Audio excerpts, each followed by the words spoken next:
Hello, मी राधा. स्वागत आहे आपलं आपल्या राधानगरीमध्ये. आज एका वेगळ्या विषयावर बोलूया, एका गमतीशीर विषयावर बोलूया. शपथ घेणे. आपण लहान होतो ना, त्यावेळेला कोणीतरी जर असं बोललं, की "घे तुझ्या आईची शपथ." तर ना फार भीती वाटायची. कारण ना मनात एक गोष्ट क्लिअर होती, की जर आपण आईची शपथ घेऊन एखादी गोष्ट बोलतोय, ती जर खोटी आहे, समोरच्याला वचन देतोय किंवा कुठल्यातरी काहीतरी घडलेल्या गोष्टीबद्दल बोलतोय आणि जर ती गोष्ट खोटी निघाली, तर माझ्या आईला काहीतरी होईल, हे आपल्याला माहिती होतं. त्यामुळे आपण आईची खोटी शपथ लहानपणी कधीच घेत नव्हतो. आता आपण मोठी झालो आहे. आता शपथ घ्यायची गरज पडत नाही. कोणाला एवढं प्रूव्ह करायची गरज पडत नाही.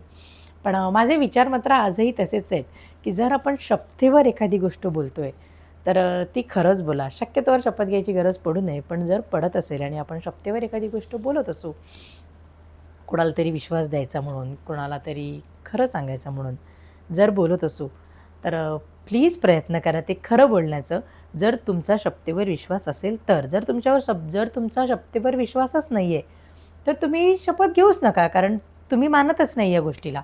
पण जर शपथेवर विश्वास आहे, तर प्रयत्न करा, की शपथ ज्यावेळेला घेताय, कुणाचीही शपथ ज्यावेळेला घेताय, त्यावेळेला खरंच बोला.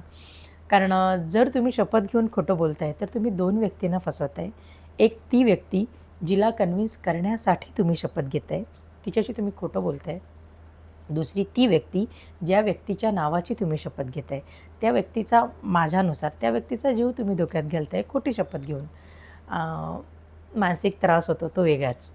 त्यामुळे लेट्स ट्राय की शपथ घेऊच नका आणि जर घ्यायची वेळ येतच आहे, घेताय, तर ज्या कुठल्या व्यक्तीसाठी घेताय त्या व्यक्तीचा तुमच्यावर विश्वास राहावा म्हणून खरं बोला. खरं बोलूनच शपथ घ्या आणि ज्या व्यक्तीच्या नावाने शपथ घेताय, त्या व्यक्तीचा जीवाचा विचार करा आणि शक्यतोवर खोटी शपथ घ्यायचा टाळा. जर विश्वास ठेवताय शपथेवर, तर खोटी शपथ घ्यायचा टाळा आणि जर तुमचा शपथ या प्रकारावर विश्वासच नाही आहे, तर शपथ घेऊच नका. As simple as that. तर एवढंच. Bye bye.